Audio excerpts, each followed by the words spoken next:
Bonjour à toutes, bonjour à tous, j'espère que vous m'entendez bien. Nous avons un petit problème de réseau. Il semblerait aujourd'hui que le réseau très haut débit de la ville d'Alès soit un peu soit occupé, soit un peu dérangé. Donc vous risquez de me voir un peu plus trouble. J'espère juste, bon, que me voir c'est pas très grave.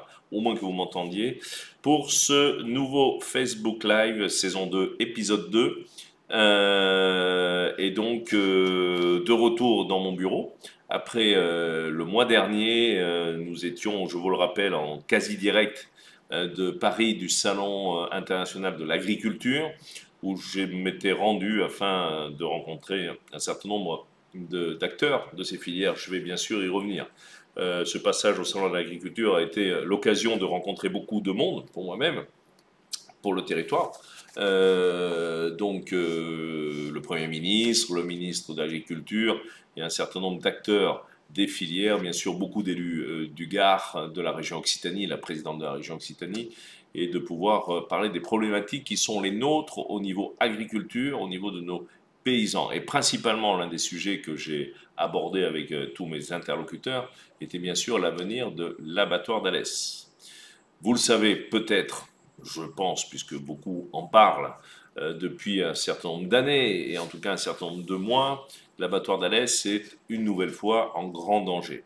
Nous avons été dans l'obligation, je vous le rappelle, si vous n'avez pas lu la presse ou regardé les réseaux sociaux sur lesquels, je vous le rappelle, écoutez, je vous fais part de mon travail quotidien, des rencontres que je fais, des entreprises ou des associations que je visite, des talents du territoire dont je fais la promotion, et plus généralement de toutes les manifestations qui se déroulent sur notre beau territoire, afin que ici même et au-delà, les gens puissent voir tout ce qui se passe sur ce beau territoire, sur la ville d'Alès, sur Alès Agglomération. Et donc, c'est aussi l'occasion de ce Facebook Live, vous le savez, de répondre en direct ou en différé. Si vous m'avez posé des questions auparavant, il y a quelques jours, par exemple, ou quelques heures, écoutez, je réponds à l'ensemble des questions, qu'elles soient sympathiques ou non. Je préfère les questions sympathiques, mais je crois qu'il ne faut éluder aucune question. Et donc voilà, je reviens à l'abattoir. Je n'ai pas oublié de quoi je vous parlais, bien sûr. Donc vous avez peut-être suivi que nous avons été dans l'obligation il y a quelques jours de saisir le tribunal de commerce, puisque l'abattoir est géré par une SEM.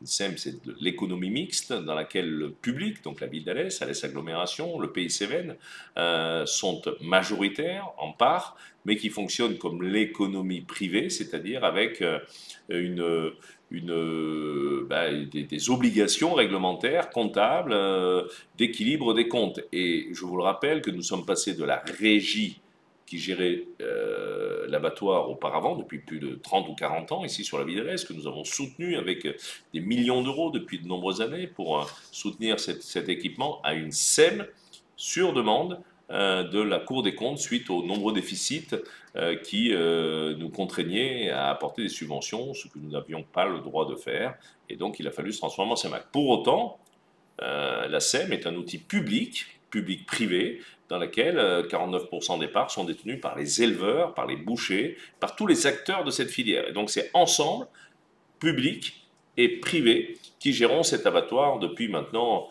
2 ans.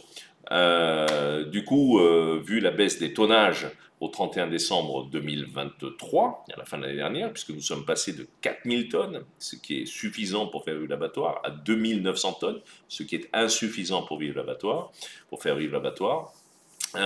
Et donc, ça nous a conduit à avoir un déficit sur l'année dernière de l'ordre de 350 000 euros. Je ne rentre pas dans les détails. Et donc, nous avons dû demander une cessation de paiement et donc une mise en redressement judiciaire qui nous a été accordée par le tribunal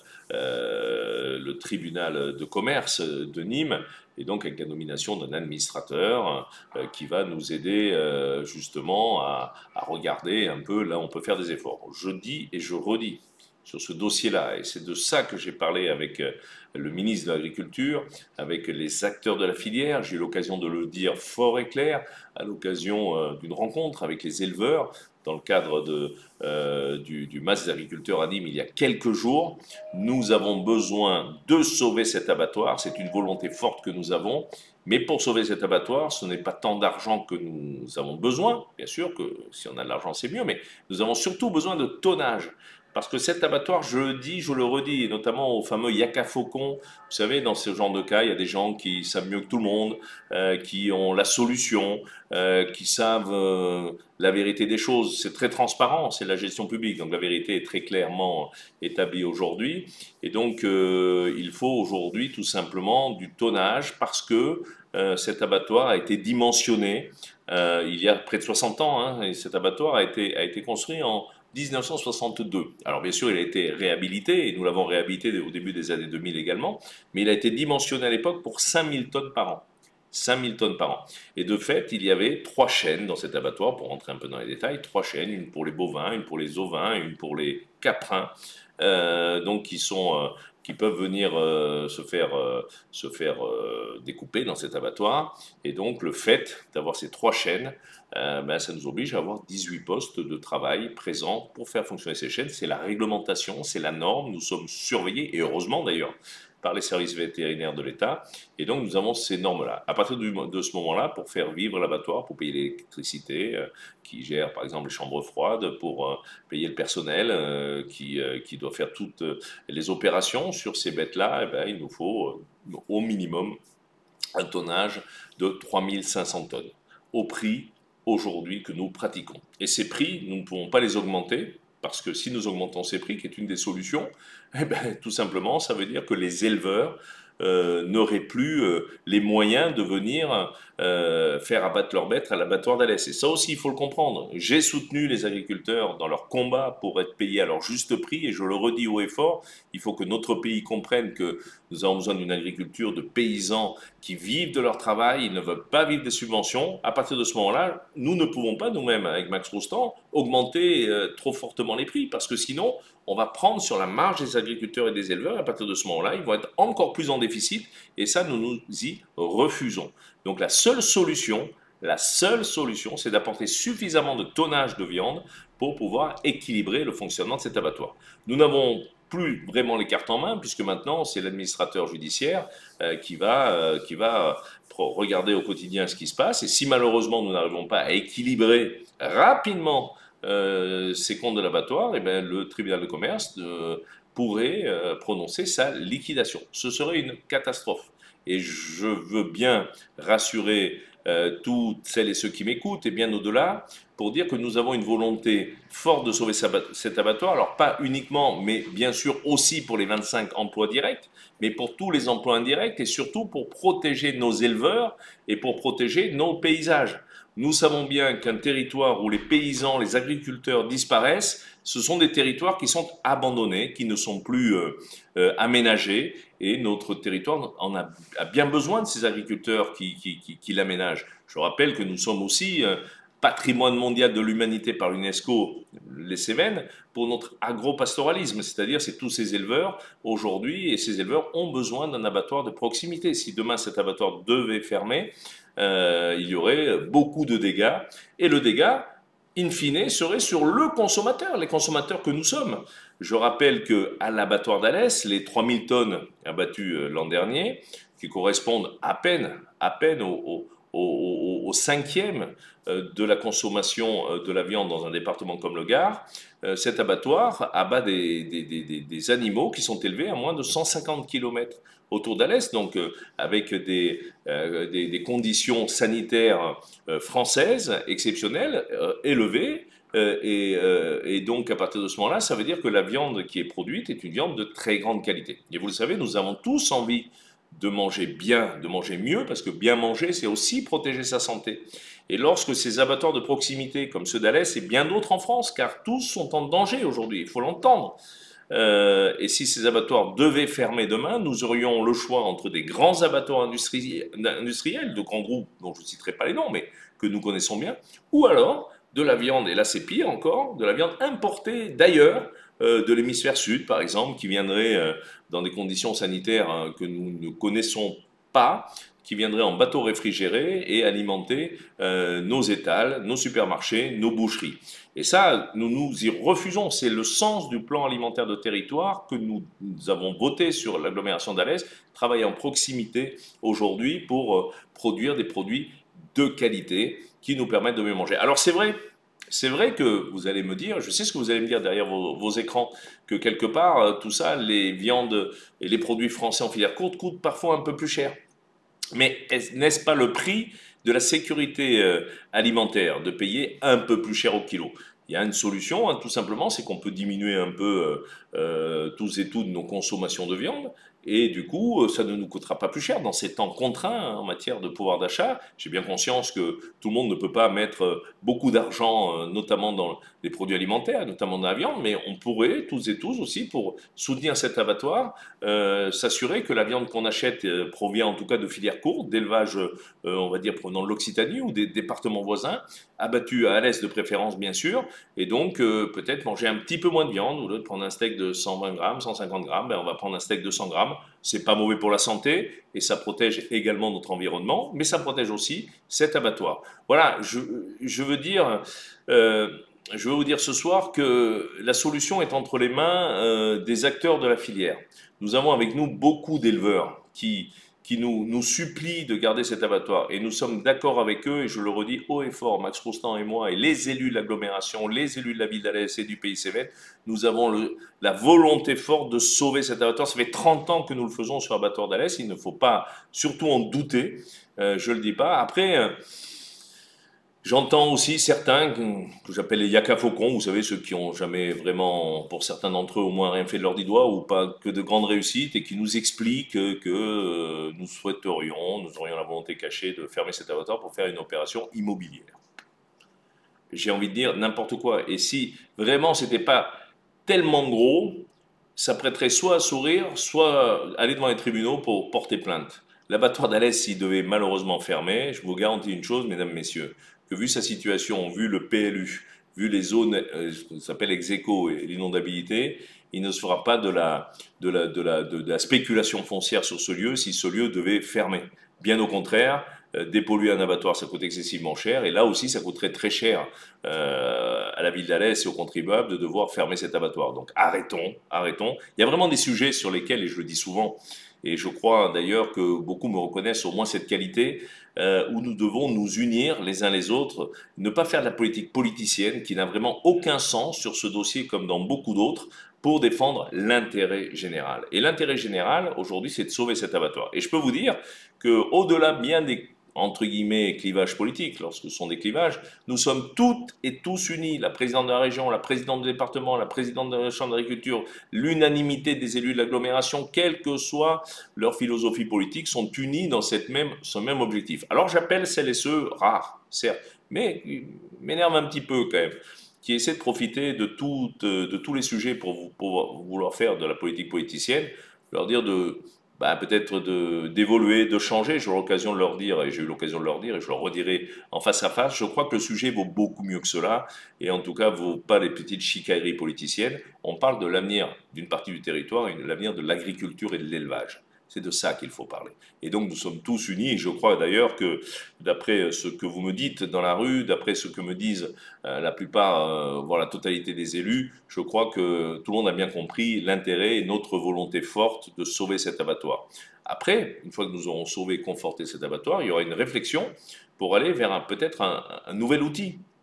Ce nouvel outil devrait permettre, beaucoup plus moderne, beaucoup plus respectueux de l'environnement, beaucoup mieux isolé, beaucoup mieux organisé, de pouvoir là aussi diminuer les frais d'abattage et on pourrait se caler sur 2500, 3000 tonnes, ce qui est totalement possible pour pouvoir avoir un abattoir un peu de proximité et conserver cela. Mais pour ça, il faut durer avec l'outil actuel qui est aux normes. Alors, ironie de l'histoire, vous savez qu'on avait eu un certain nombre de remarques de ce qu'on appelle la DDPP, c'est une direction départementale de la protection des populations, c'est un service de l'État qui entre autres les services vétérinaires sont à l'intérieur, nous surveille, il n'y a pas un jour sans vétérinaire de service de la DPP à l'abattoir qui contrôle de A à Z toutes les procédures.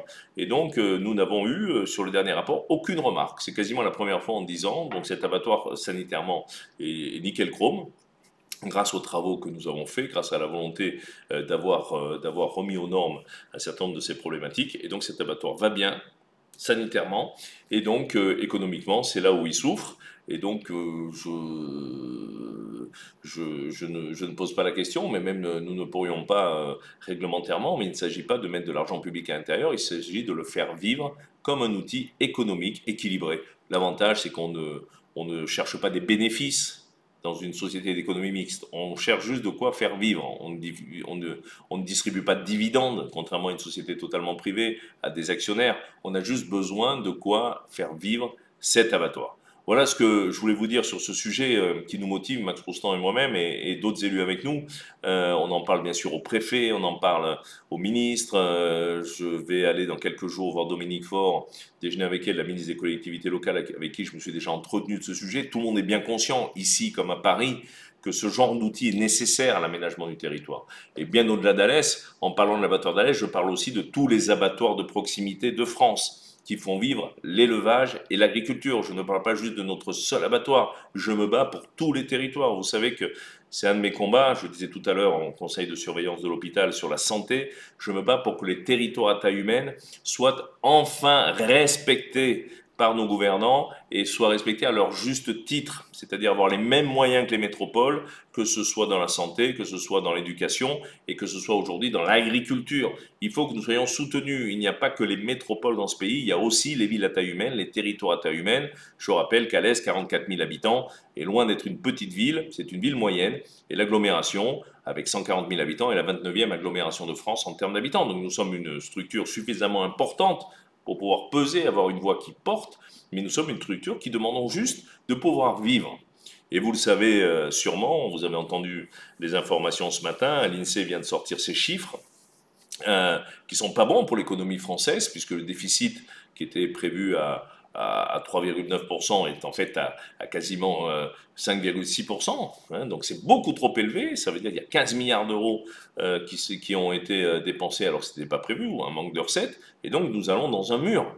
Et donc il va falloir faire des efforts. Je souhaite juste que ce ne soit pas nos territoires qui fassent cet effort, même s'il faut être solidaire et que nous ne pouvons pas chacun vouloir tirer la couverture à soi. Ce n'est pas responsable en société, en République. Il faut tirer aujourd'hui une couverture collective pour sauver la France et la République.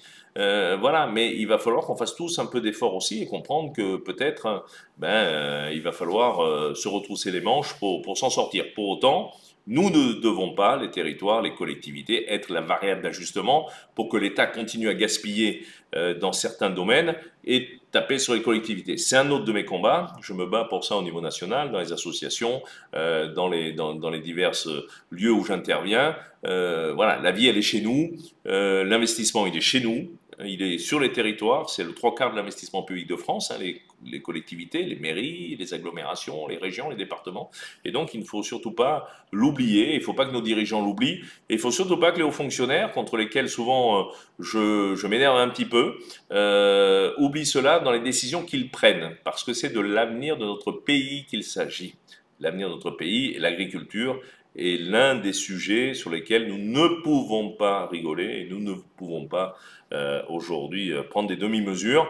C'est la raison pour laquelle, je le redis, je soutiens la volonté de nos agriculteurs de vouloir vivre de leur juste prix. Et puis il le faut, et je termine là-dessus sur ce sujet, je le dis aussi, il faut aussi que les intermédiaires, moi j'entends certains patrons de grandes chaînes de distribution sur les plateaux télé dire des choses qui me hérissent le poil. Dans une filière, il y a le producteur, le consommateur. Et au milieu, il y a tous les intermédiaires, les grossistes, les semi-grossistes, et puis les magasins qui vendent.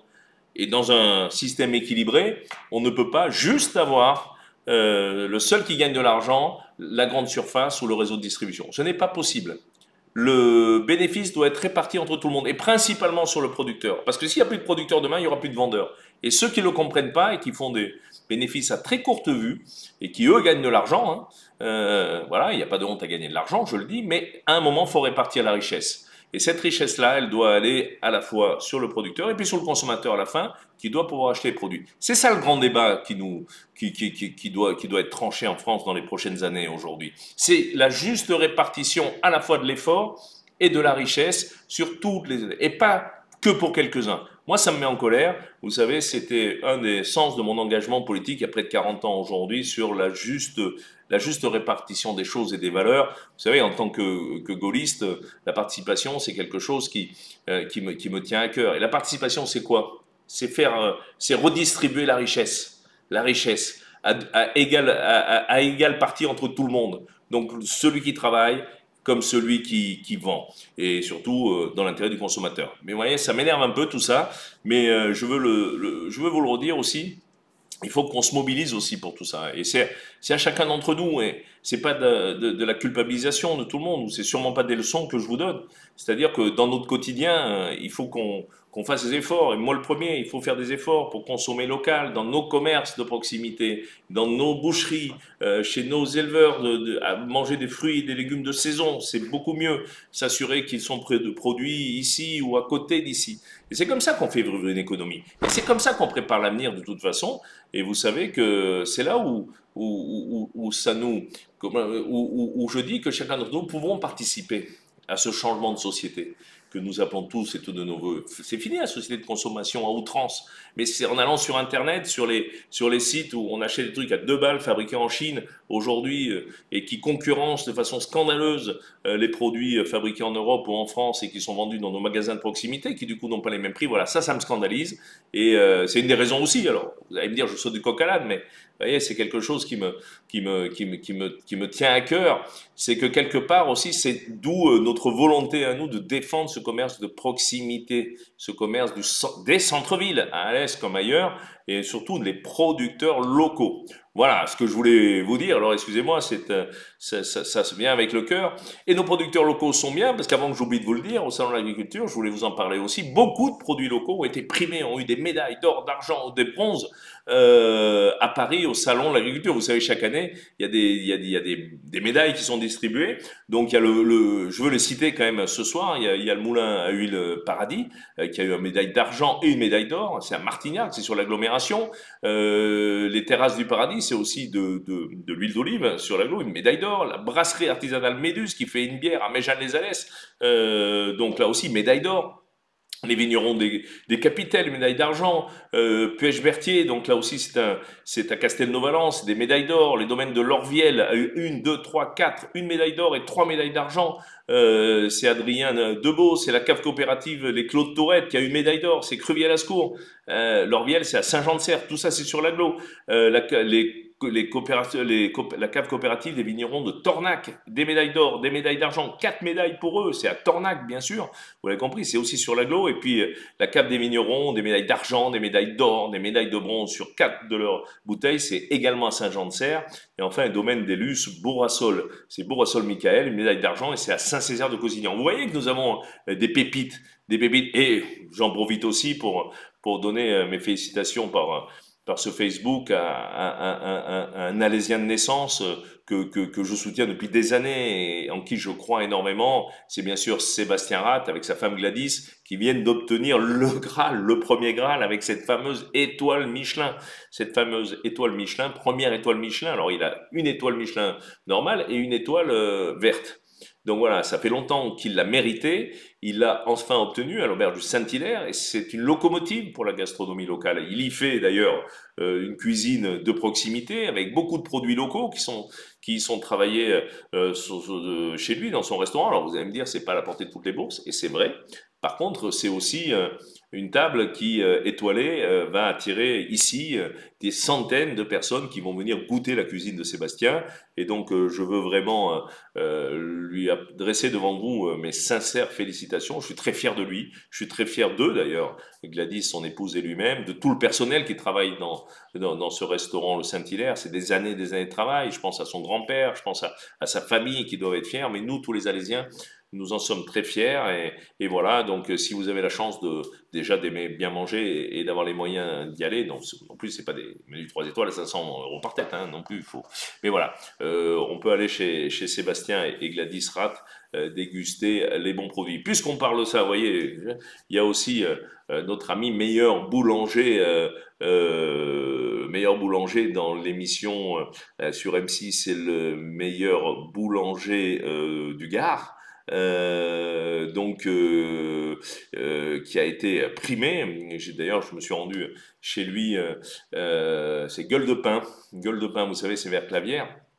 Euh, il fait un pain extraordinaire. J'ai été malaxer le pain chez lui. J'ai été regarder un peu comment il travaillait. Il travaille des farines extraordinaires. Il travaille à l'ancienne.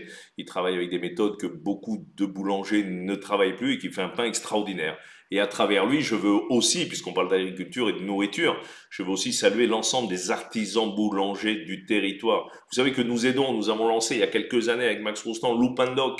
Loupandoc, c'était Serge Almeras à l'époque qui nous avait poussé à lancer cette farine locale avec ce blé que nous plantions. Donc, ça a été une grande réussite. Et là, avec le pôle métropolitain Nîmes que je préside, nous avons décidé de lancer encore des études nouvelles pour recréer une filière de blé, donc de farine locale, voilà, pour alimenter tous les artisans boulangers. Voilà, les artisans boulangers, c'est ceux qui font leur pain. Et il y en a encore beaucoup. Allez, le pain est excellent. Alors, je ne vais pas donner toutes les adresses, mais vous le savez. Bah, écoutez, c'est important. Et là aussi, aller acheter une baguette chez un artisan boulanger. Alors, je ne vais pas faire de concurrence à des grandes chaînes nationales, mais enfin bon, c'est pas plus mal. Et généralement, c'est le même prix. La baguette, elle est à peu près au même prix partout, mais on fait travailler ceux qui travaillent les produits du terroir, qui travaillent à l'ancienne, qui malaxent, qui se lèvent tôt le matin, qui sont dans leur fournil et qui pétrissent la pâte et qui nous donnent de quoi nous réjouir. Le pain et le vin, vous savez, hein, c'est la nourriture ultime et la nourriture originelle, je dirais presque, avec le pain et le vin et un peu de pélardon. C'est très bien. Ouais, je vous ai mis peut-être l'eau à la bouche, mais j'avais envie de vous parler de tous ces agriculteurs, tous ces producteurs ici, du Baron des Cévennes, au pélardon des Cévennes, à l'oignon doux des Cévennes, tous ces AOP, tous ces AOC, au miel des Cévennes, et je vais en oublier parce que vous voyez, je vous livre ça comme ça, et bien sûr au blé d'ici, aux vaches, aux cochons, j'ai dit, c'est le Baron des Cévennes, mais aussi aux agneaux qui sont élevés dans nos Cévennes, sur les pentes de nos Cévennes, et qui sont élevés à l'ancienne, et tout ça en protégeant notre environnement et la nature.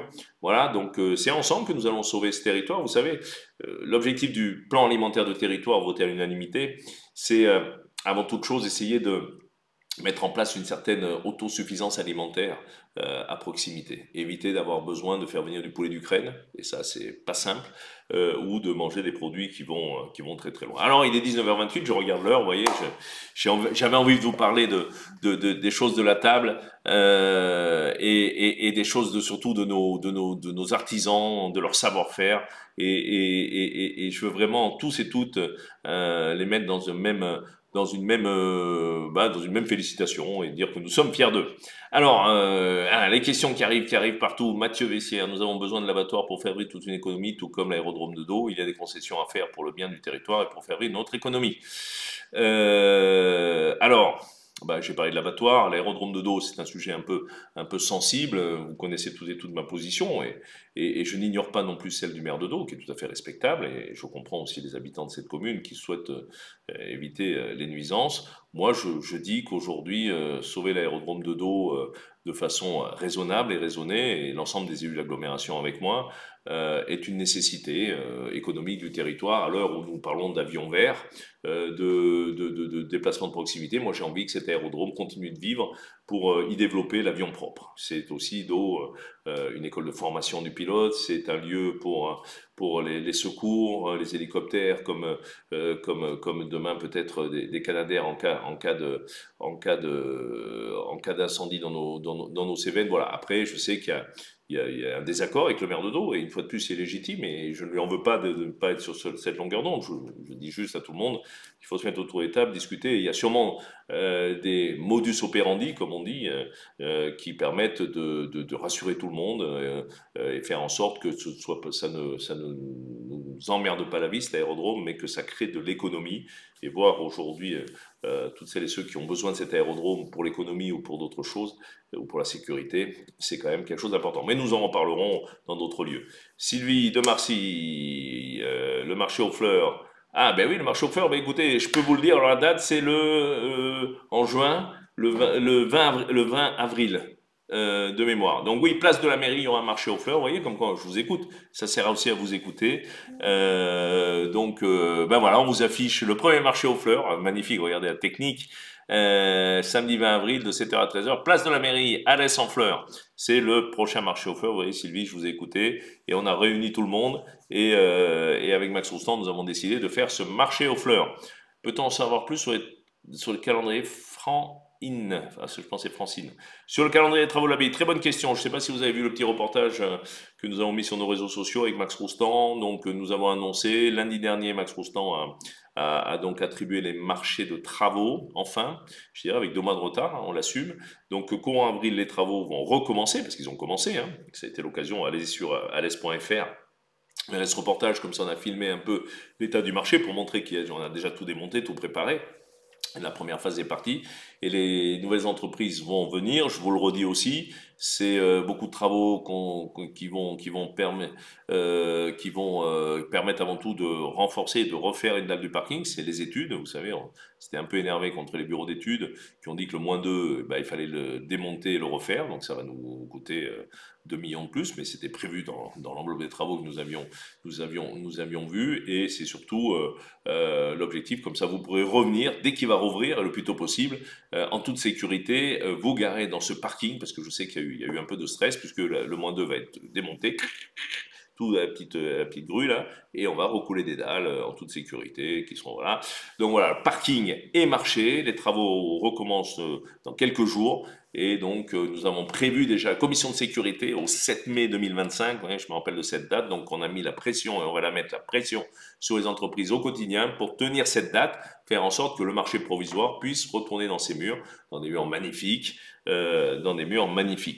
voilà, donc on va dire avant juin 2025, dans un peu plus d'1 an, ben écoutez, le nouveau marché sera un nouveau lieu de vie. Alors j'en profite parce que j'ai vu une question qui nous est arrivée par mail, mais je vois aussi Martial qui me parle de l'OAC. Eh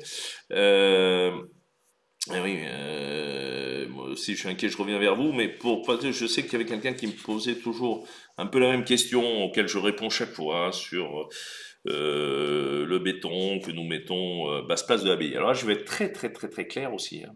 Les amis, aménager une ville, c'est pour y vivre. Cette place de l'abbaye, c'est une place, un lieu de vie, une place de restauration, une place pour les bars, c'est un endroit où on vit. Donc on ne vit pas sur un restaurant sur du gazon. D'autant plus que c'est une place, si vous l'avez vu pendant les travaux, avec énormément de réseaux dessous. Et donc il a été décidé, sur cette place autour du marché, de faire des places qui soient sur lesquelles on puisse vivre. Pour autant, vous le savez, que Max Roustan et moi, depuis de nombreuses années, nous faisons tout pour renaturer cette ville. Donc c'est pas à nous qu'il faut faire ce type de reproche. Si toutes les villes faisaient comme nous, à créer autant, je crois qu'on a créé plus de 100 hectares d'espaces verts ces 20 ou 30 dernières années sur la ville d'Alès, en dégoudronnant, en débétonnant pour mettre comme autour de la cathédrale, comme ce que nous faisons dans la Grande Rue Jean Moulin. Donc il y a des endroits, par contre, où il va y avoir du béton, parce qu'il y a des arbres aussi, et le béton, ça nous permet de mettre des terrasses de café. C'est un choix assumé, et surtout, mesdames, messieurs, et je veux vous le dire, c'est de la concertation avec les habitants et les commerçants du coin. Hein, on n'invente pas tous dans notre bureau, tiens, on va faire ça pour se faire plaisir. C'est pas pour nous faire plaisir, même si ça nous fait plaisir à nous aussi de voir une jolie ville. C'est pour faire plaisir aux gens qui la vivent et qui l'habitent et qui y travaillent. Et il faut pas le perdre de vue. Alors on peut pas faire plaisir à tout le monde. Moi, j'aimerais bien faire plaisir à tout le monde. Si tout le monde disait, ouais, putain, il est super sympa, j'aimerais bien. C'est pour ça qu'on se lève le matin, pour vous faire plaisir. Mais de temps en temps aussi, l'intérêt général, c'est de faire plaisir à celles et ceux qui aiment, et en l'occurrence les commerçants. On ne peut pas me dire d'un côté que le centre-ville meurt parce que beaucoup de commerces ferment, et c'est vrai, et de l'autre côté me dire qu'on ne fait rien pour les commerçants. Vous voyez, c'est ça le juste équilibre, le juste milieu. Oui, juste milieu, c'est-à-dire donner à tout le monde. D'ailleurs, sur la basse place Saint-Jean, là où il y a un peu un jeu de boules, il y a un café, il y a un assureur, il y a un grainotier, tout le monde le connaît bien, il y a des beaux platanes, et bien il y a des jeux de boules où on peut se retrouver pour jouer à la pétanque. Et puis il y aura des espaces verts comme pour la cathédrale. Et puis il y a ce béton désactivé qui permet d'avoir des sols un peu qualitatifs, qui font venir des touristes, qui font en sorte que certains se disent bah, tiens, je vais aller à Alès parce que c'est beau. Et comme c'est beau, ben, je vais peut-être y consommer. Et ça, c'est l'objectif. Et c'est une des raisons pour laquelle, mesdames, messieurs, vous pouvez le consulter aussi sur les sites, l'application MyTraffic, qui est une application nationale, montre que chaque année, il y a de plus en plus de personnes qui viennent dans le cœur de ville d'Alès. Plus de 19,8 millions l'année dernière personnes sont passées dans le cœur de ville d'Alès. Alors on espérerait que la majorité d'entre eux consomment plus dans les commerces qui souffrent, on leur a dit, mais effectivement, il y a énormément de personnes qui sont dans cette ville parce qu'ils la trouvent sympathique, parce qu'ils la trouvent agréable, parce qu'ils la trouvent belle, parce que oui, Alès est une jolie ville, Alès est une belle ville, et vous savez qui le dit le mieux?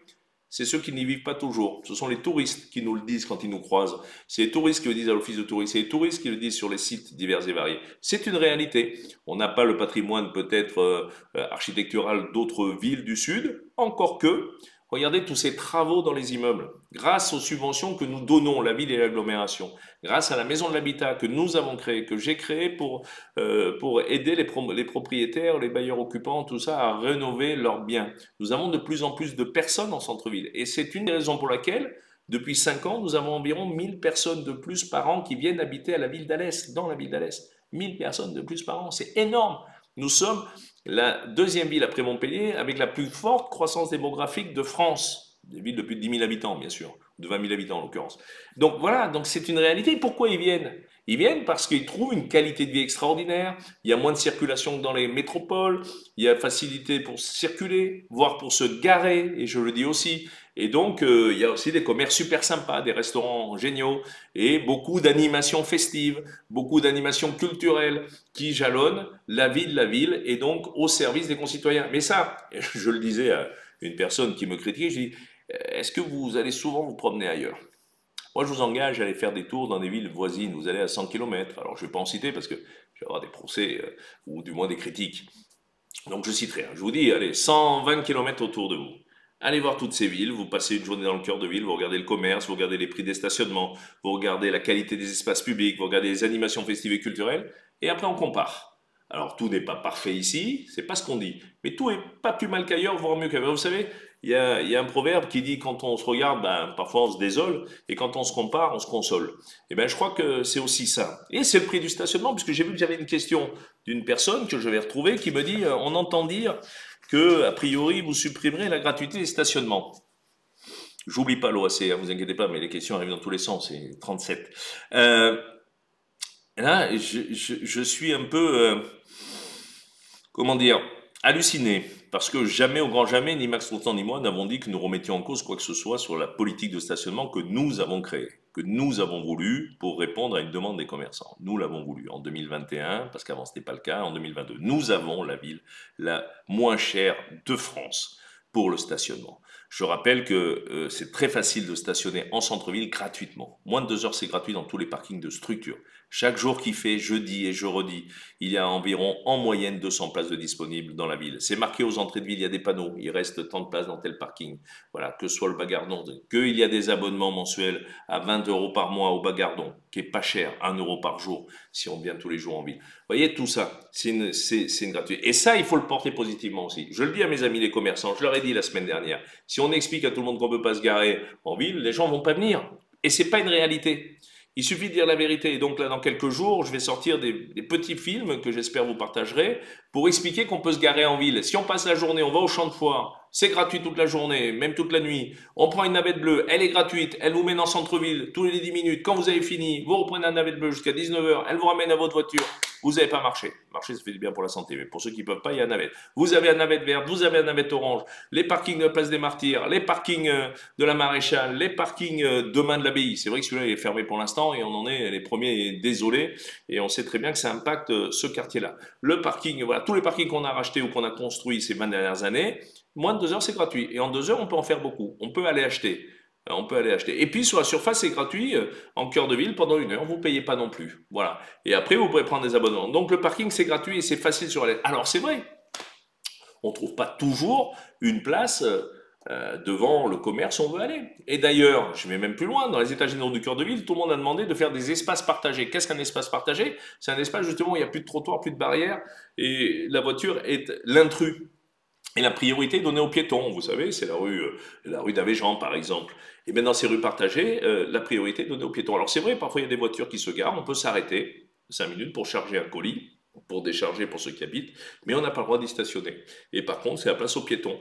Et le samedi, tout ça est piétonnisé, et il n'y a pas de voiture. Alors je sais que certains me disent que parfois il y a des voitures les samedis. Alors là, c'est juste soit que les riverains qui ont un bip d'accès pour livrer leur appartement, soit les personnes handicapées, mais c'est tout. Donc j'espère quand même, et rassurez-vous, on a des caméras et on peut voir s'il y en a qui vraiment font vraiment des excentricités, la police municipale va vite aller sur eux. Donc se garer, c'est facile à l'Est. Nous sommes la ville la plus facile. Après, je l'ai dit, donc on va maintenir la gratuité, mais il faut qu'on ait une réflexion avec les commerçants. Nous avons une réunion la semaine prochaine, ils sont tout à fait d'accord, pour voir comment on peut réserver ou privilégier la gratuité pour celles et ceux qui achètent en ville. Vous savez, la gratuité des parkings, c'est pour acheter. Et je veux aussi battre peut-être en brèche une mauvaise idée ou une mauvaise réflexion. Beaucoup pensent, ici comme ailleurs, qu'en fait on fait payer parking pour se faire de l'argent.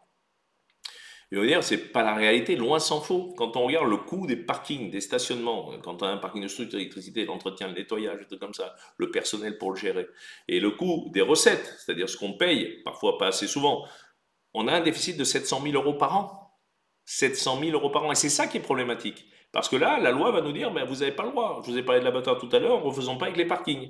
Ça veut dire deux choses. Ça veut dire qu'effectivement, peut-être qu'on a été un peu trop généreux sur les gratuités. Mais on ne va pas le changer. Avec les commerces qui souffrent, on ne va pas changer ça pour les commerçants. Mais il faut faire évoluer. Et puis, je le dis aussi, j'ai essayé, sans culpabiliser personne, je le redis, de dire, ça serait bien d'essayer de regarder les produits qu'on mange, si on peut.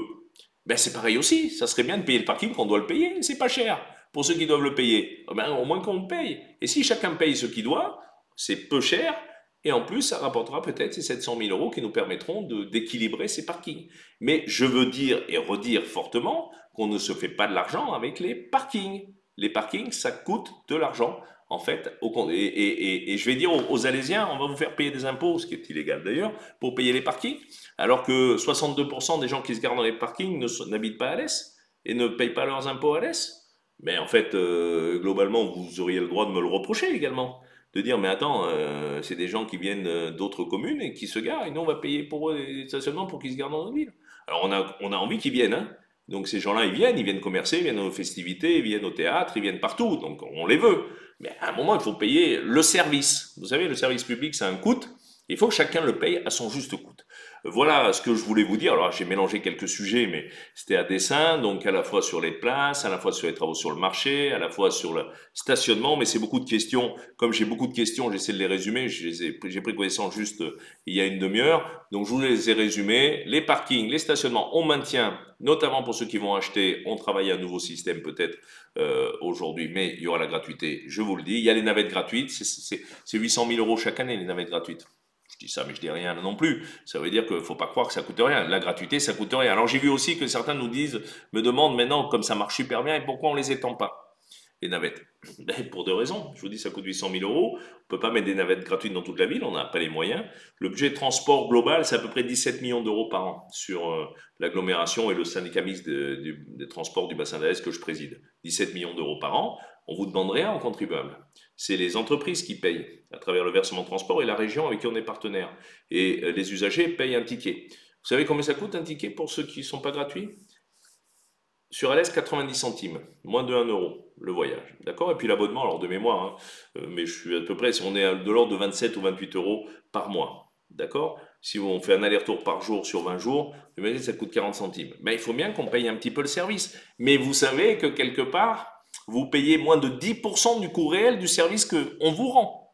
Et à juste titre, puisque sur 14 millions d'euros de budget, on a moins de 10% de recettes propres. Donc voilà, il faut le savoir. On gère l'argent public, nous, et on gère l'argent public qu'on nous donne. Et donc, comme on ne veut pas augmenter les impôts, malgré les difficultés budgétaires, eh ben, il faut quelque part un peu payer. Mais c'est pas cher, voilà. Donc, je veux le dire aussi. Donc, on ne peut pas, malheureusement, j'aimerais beaucoup là aussi. Hein. Croyez pas quand même que j'aimerais pas mettre des navettes gratuites électriques dans toute la ville, dans tous les rues qui passent tout le temps.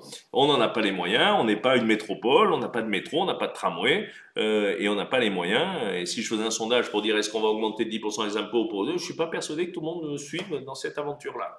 Et vous aurez raison parce que voilà. Et puis la ville est suffisamment petite, on peut marcher aussi pour ceux qui ont cette possibilité de marcher, voire faire du vélo. Je fais du vélo en centre-ville, moi je me déplace qu'en vélo en centre-ville et un peu plus loin même, et c'est super bon pour ceux qui peuvent. Et après pour nos seniors qui ont des difficultés, Eh ben justement, il y a ces navettes gratuites. Il y a les taxis aussi. Il ne faut pas les oublier, les taxis. Parce qu'on a beaucoup de taxis alésiens qui rendent beaucoup de services. Alors j'avance un peu, hein, parce que je vois Hélène Manipou, bonsoir, justement, les immeubles logiciels autour des Futurales seront-ils rénovés et réhabilités car ils ont réellement besoin. Alors Hélène, bah, écoutez, ça fait l'objet, vous savez, les logis Sévenol aussi, qui est un organisme communautaire, hein, donc c'est nous qui en sommes, entre guillemets, les principaux, c'est pas les actionnaires en l'occurrence, mais responsables, que préside Max Roustan et que je vice-préside. On a un budget qui est très important dans la rénovation, nous avons 6400 logements. Donc chaque année, nous réhabilitons. Donc là, on commence dans tous les quartiers, on a travaillé sur la thermique, et donc je ne peux pas vous dire quand ces logements seront réhabilités pour certains et pour ceux qui le nécessitent. Bon, c'est pas les pires logements de la ville d'Alès. On a travaillé le Villeneuve dernièrement, là, par exemple, dans la Grande Rue Jean Moulin. On va attaquer les immeubles qui sont aux côtés du quai Boissé de Sauvage aussi. On va refaire l'isolation. On travaille sur l'énergie, sur tout ça. Donc, on met beaucoup de millions chaque année dans la rénovation de nos bâtiments. Donc, ça tourne. Donc, ça viendra un jour. Je sais pas quand, mais effectivement, tous les immeubles sont rénovés à un moment. Tous les 10 ans, ça repasse, ou tous les 15 ans. Et donc, on fait ces travaux. Ça me permet de dire, puisque vous m'avez pas parlé de la Grande Jean Moulin aujourd'hui, vous avez vu, les travaux ont commencé. Alors, les travaux ont commencé là maintenant, enfin. Les travaux ont commencé. Et côté, on va dire, quai Boissé de Sauvage, et on va descendre d'ici l'année prochaine, et on finira l'année prochaine, au second semestre de 2025, la totalité de la rue. Je profite pour dire que nous allons ouvrir dans quelques jours un point d'information permanent. Il y aura une boutique, on vous donnera l'adresse. Et pour les habitants de la Grande Jean Moulin, qui m'en regarderaient, vous pourrez donner votre numéro de portable et on vous enverra des messages rapidement pour voir les retards éventuels. J'espère qu'il n'y en aura pas, l'avancée des travaux, les choses comme ça sur cette rue, mais ça sera là aussi magnifique. Et pour faire plaisir à ceux qui m'ont posé la question, vous verrez que là, on va dégoudronner plus de 2 ou 3 hectares sur cette grande rue qui fait plus d'1 kilomètre de long. Donc là aussi, on travaille pour l'avenir, pour la nature, pour la préservation de notre environnement et pour la tranquillité publique et pour le bien-être de nos habitants et de nos populations. Et voilà, on en reparlera, mais il y aura des espaces de fraîcheur, il y aura des espaces pour nos amis les chiens, il y aura, voilà. On travaille à tout ça. J'avance. Alors, on revient sur l'OAC. Oui, vous savez que je suis un grand, grand supporter de l'OAC. J'ai été à un certain nombre de matchs. J'ai été même avec les ultras de l'OAC, regarder quelques matchs. Oui, vous êtes inquiet, moi aussi. Euh, alors, je vais pas encore faire de commentaires parce que je vais dire des mots qui vont peut-être dépasser ma pensée. Puis, bon, c'est pas de mon rôle de le dire comme président de l'aglo ou maire adjoint d'Alès, mais en tant que supporter, je suis un peu énervé. Voilà, on avait une très belle équipe pour peut-être jouer la montée dès cette année, et là, on se traîne dans les profondeurs du classement. Pour autant, c'est vrai que je le dis, financièrement, on a fait un gros effort, la ville et l'aglo, hein. Et si on devait redescendre, ça serait une catastrophe. Donc, on ne maintiendrait pas de toute façon en National 3 les subventions qu'on donne à National 2. Ça, c'est pas possible, c'est contrat d'objectif. Et j'en ai pas l'envie. On a investi sur la pelouse, on avait prévu des travaux dans les tribunes, on prévoit chaque année. Et je suis pas encore en colère parce qu'ils sont pas descendus. Mais j'ai envie de leur mettre un coup de pied aux fesses parfois. Pour leur dire, les gars, bougez-vous parce que c'est pas un jeu le football quand on est semi-professionnel. C'est l'image d'un territoire, c'est beaucoup de gens qui aiment ça et qui le vivent profondément. Le foot, c'est le sport number one, le sport numéro un. Et on n'a pas le droit de se moquer parfois de ses supporters. Et voilà, on a perdu trop de matchs bêtement cette saison. Et je pense qu'il faut voilà, se reprendre en main. Il reste 8 matchs, je crois. Il faut se reprendre en main, il faut se bouger, il faut gagner les 8 matchs. Et on se sauvera, sinon c'est la cata. Et je m'exprimerai à ce moment-là. Et comptez sur moi pour m'exprimer à ce moment-là, parce que voilà. Donc on est derrière eux, on les soutient. Allez l'OAC, allons au stade aussi, hein, les uns les autres, parce qu'ils ont besoin de soutien, hein, c'est vrai aussi. Mais vous savez que j'aime les OAC, je suis un supporter de l'OAC. Voilà, je voulais vous le dire aussi, oui, mais je ne vais pas répondre à toutes les questions. Alors, Michael Berly, bonsoir Monsieur Rivien, le parking SNCF Connexion est surchargé suite à la récupération par la SNCF d'un parking secondaire. Il est toujours difficile de se garer dans ce parking. Pour les personnes qui commencent les trajets journaliers, le problème des véhicules stationnent de façon sauvage. Certains, hein. Pouvez-vous soutenir les usagers de la SNCF? Alors oui, mais comme vous le dites, c'est un parking qui appartient à la SNCF. Nous n'avons aucune possibilité. Alors sachez que dans le cadre du pôle d'échange multimodal que nous allons faire devant la gare, nous avons des discussions avec SNCF Connexion. justement pour voir comment on peut gérer ça.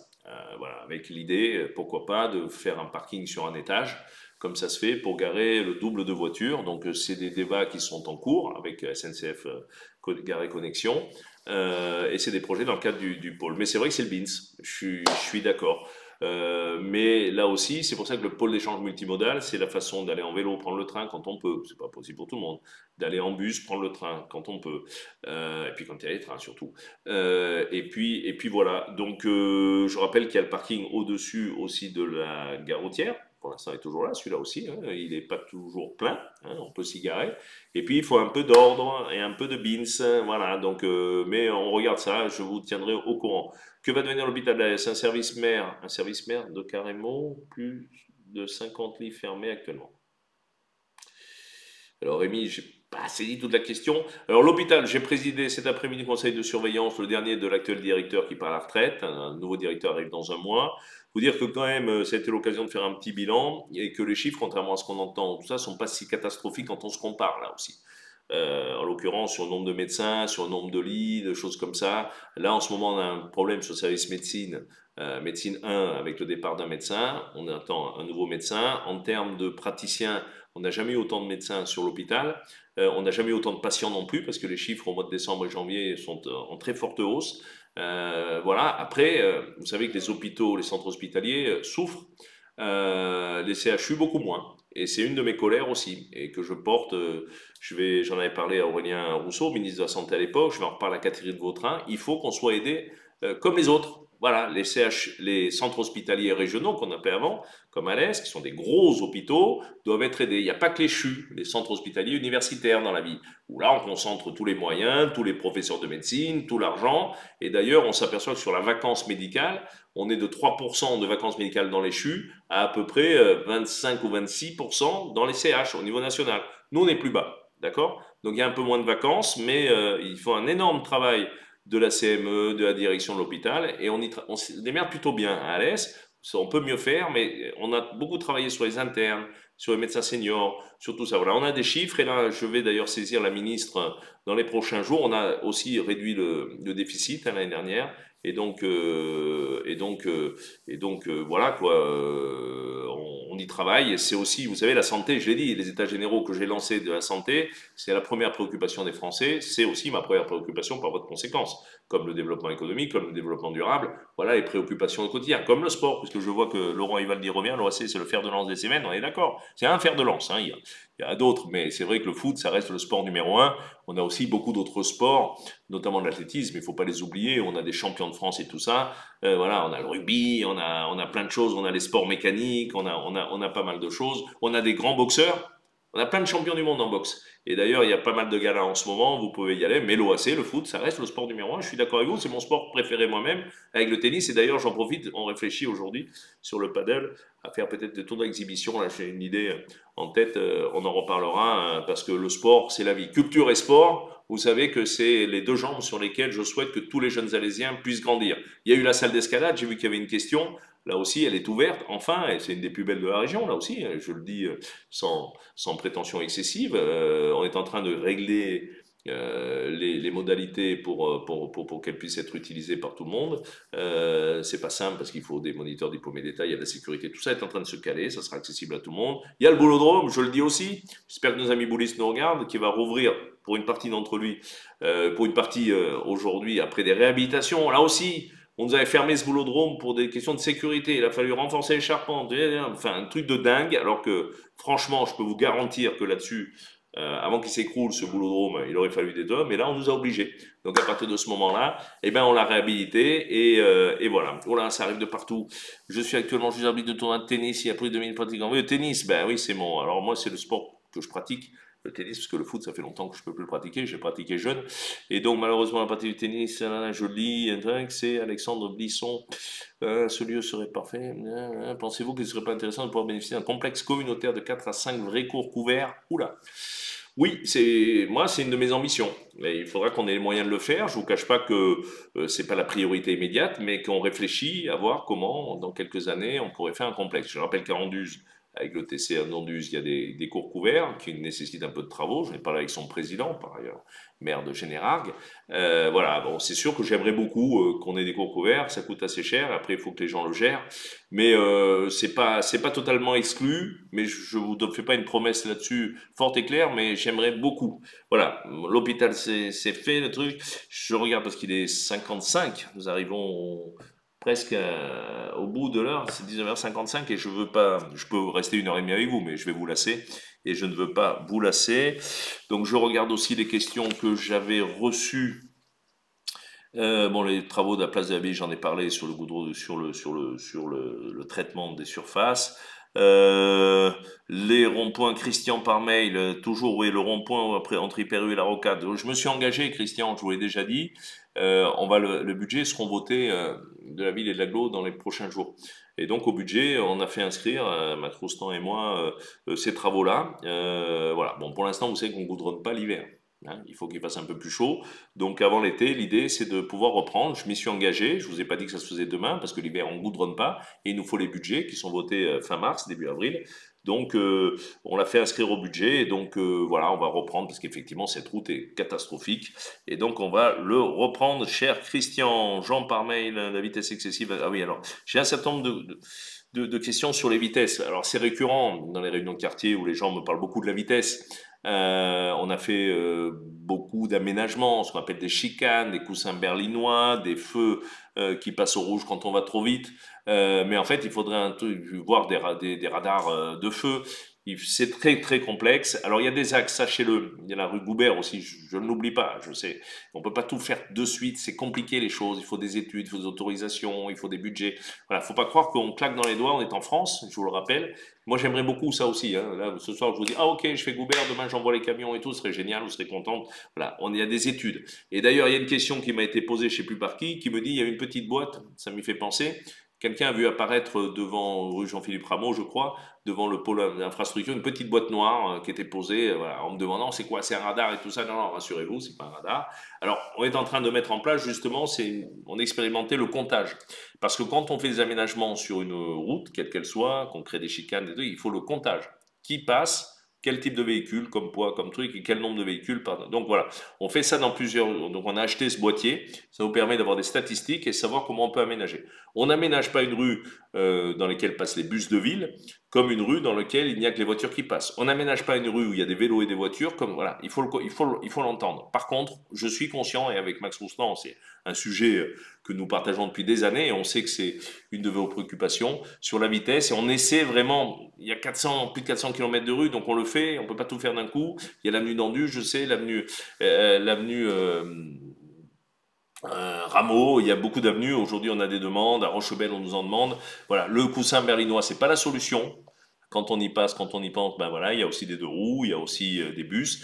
La chicane, ça peut être la solution. On l'a fait au Rieux, par exemple. Il faut trouver des modes de trucs. Et puis la verbalisation, vous savez, c'est pas une solution quand vous êtes élu. Vous n'êtes pas là pour mettre des PV à tout le monde. Voilà, on le fait quand on ne peut pas faire autrement. Donc, vous voyez, on fait aussi des contrôles de vitesse. Par exemple, samedi, il y a un contrôle de vitesse sur la rocade. Voilà, parce que c'est demandé, c'est 50 à l'heure la rocade pour toutes ces questions de bruit, de sécurité. Et hop, quand on se fait gauler, qui c'est qu'on va engueuler? On vient de nous engueuler. On me demande des ralentissements et quand on se fait verbaliser, ping, on se fait engueuler. Ouais, c'est compliqué, hein. Quand on casse sa voiture sur un dos d'âne, on dit ouais, mais t'es trop haut, trop bas, trop truc, voilà. Bon, c'est complexe. Ça veut pas dire qu'on va pas faire, ça veut dire qu'on ne peut pas faire les choses en claquant des doigts et qu'on étudie et tout se fera tranquillement, suivant nos budgets, suivant les études, et nous faisons tout ça les études. Faites-nous confiance, vous voyez, les services de Pierre Viguet et tout ça, voilà. Les voies vertes ne sont pas assez sécurisées. Pareil, là, moi, je suis un ardent défenseur du vélo. Les voies vertes, il y en a qui sont absolument pas sécurisées parce qu'elles sont très anciennes et qu'on va pas tomber des maisons pour faire des voies vertes. Il y en a qui le sont. Hein. Je peux vous garantir, le long du Gardon, la voie verte, elle est totalement sécurisée. Il y a une bordure béton, il y a des passages protégés. Après, si vous êtes rue André Boulle, ben, il y a un moment, effectivement, moi qui ai fait toutes les pistes vertes avec mon vélo de la ville d'Aès, j'ai toutes prises avec mon vélo, tac, tac, tac. Je peux vous garantir, je connais par cœur là où c'est dangereux et tout ça. Parfois, je m'étonne même, voilà. Parfois, techniquement, on peut pas faire beaucoup mieux. On a un projet sur l'agglo de pistes, c'est 12 millions d'euros d'investissement. Malheureusement, pour l'instant, on n'a aucun financement, donc c'est compliqué pour rejoindre les communes de la périurbanité vers Alès, aux normes, ce qu'on appelle CEREMA, hein, qui est une instance de l'État, ça va coûter 12 millions d'euros. Donc voilà, on le fait et on améliore. Et là aussi, on le fait chaque jour, chaque mois. On fait des travaux, mais on peut pas tout refaire. C'est comme, voilà, on va repeindre les lignes bleues, orange et vertes des navettes qui s'usent. Il faut le faire. Mais tout ça, c'est aussi de l'argent public, les amis. C'est votre argent, c'est notre argent. Et donc, il en faut pour tout le monde. Mais croyez bien que tout ce que vous dites, on le prend en compte. Et moi, demain matin, je fais une réunion avec les services. Tac, tac, tac, tac, tac. C'est pour ça que ces Facebook Live me semblent être intéressants. Et je salue d'ailleurs, il y a une association qui ce soir, et j'ai salué toutes et tous, a souhaité diffuser à ses ressortissants qu'elle a invités. On m'a dit qu'il y aurait une cinquantaine de personnes qui écoutera ce Facebook Live et qui me posent peut-être des questions sur leur portable en direct. Et donc voilà, donc c'est bien aussi. Et en tout cas, ceux qui, je le rappelle, ne peuvent pas me joindre ce soir, vous pouvez nous écrire. Il y a des mails, vous pouvez regarder ales.fr, toutes les informations sur le site internet, sur le journal ales.fr. Ici, on est transparent, on communique tous. Tac, tac, tac, monsieur Ludovic L. Tac, tac, tac. Tac, tac, tac. Tac, c'est le tennis club d'Alès. Ok. Oui, vous voyez, je suis en direct vraiment, puisque vous m'envoyez. Alors, il y a aussi Déborah sur la rue. Il y avait des poubelles, mais ça doit être réglé. C'était. Quelle rue? Oui, il y a les poubelles aussi, on pourra en parler pendant des jours et des jours. Non, c'était Fabienne, pardon, sur la rue Camille Desmoulins. Ben là, normalement, j'ai fait enlever les containers qui sont mal utilisés. Je le dis aussi, quand on a des containers individuels, il faut les rentrer quand on ramasse pas les poubelles. Ça reste pas dans la rue. Si on les laisse dans la rue, on peut y mettre le feu, on peut s'en servir. Voilà, ça fait partie du règlement. Quand on a un container, on doit le rentrer chez soi, et sinon on n'a pas de container. Mais la gestion des poubelles, j'en reparlerai. Là aussi, vendredi, je fais une petite conf de presse pour présenter les jeux et les petits films qu'on crée en interne avec nos services qui sont excellents là-dessus, et les petites campagnes de communication, le tri, je m'y mets ou je m'y mets, on va en reparler, je vous en parler la semaine prochaine. Regardez les sites internet, regardez les flyers, regardez le journal de la SAGLO, regardez les petits films, vous verrez l'importance. Quelqu'un me parle aussi justement du tri, je le dis, globalement les poubelles c'est 25 millions d'euros de dépenses chaque année sur un budget de 120 millions d'euros de fonctionnement de l'agglo, c'est trop. Voilà, on peut diminuer, mais pour diminuer, il faut qu'on, là aussi, on fasse tous un effort. Alors, je suis désolé, ce soir, j'appelle chacun à faire un effort. Mais bon, vous savez, la vie en société, c'est des efforts quotidiens des uns et des autres. Voilà. 20h02 minutes, j'ai dépassé. Je crois que j'ai répondu quasiment à toutes les questions, soit individuellement, soit collectivement. En tout cas, pour celles et ceux à qui je n'ai pas répondu, soyez rassurés, vous serez contactés. Nous serez contactés par les services ou lors du prochain Facebook Live qui se tiendra. On m'a marqué ça sur un papier pour pas que je me trompe. Et ça doit être sur la dernière page du papier des questions qui m'ont été posées. Le prochain Facebook Live sera en direct le 30 avril. Et vous savez, ce soir, je vous ai pas parlé du ZAN, du zéro artificialisation net. Je devais être auditionné par les sénateurs aujourd'hui. J'ai voulu rester à l'aise pour vous rencontrer ce soir. J'allais pas le faire en direct du Sénat. C'est plus simple. Mais là aussi, c'est des sujets d'intérêt national et d'intérêt pour l'avenir. Donc, vous pouvez vous poser vos questions sur direct@ales.fr. Et bien sûr, vous pouvez regarder tous les Facebook Live de la saison 1 et du mois de janvier et du mois de février sur ales.fr/facebook-live en vidéo, en podcast. Je vous remercie pour votre attention, vous remercie pour vos questions, vous dire que vous pouvez compter sur moi et sur l'équipe municipale et bien sûr sur le maire Max Roustan pour être à votre service quotidien. C'est pour ça que nous sommes là. Bonne soirée à toutes et tous, bon mois et puis à bientôt pour des rencontres en ville ou ailleurs. N'hésitez pas, ouais, je suis très abordable, vous pouvez m'aborder, n'ayez pas peur. Et voilà, allez, je vous embrasse, bonsoir à toutes, bonsoir à tous, bisous, au revoir.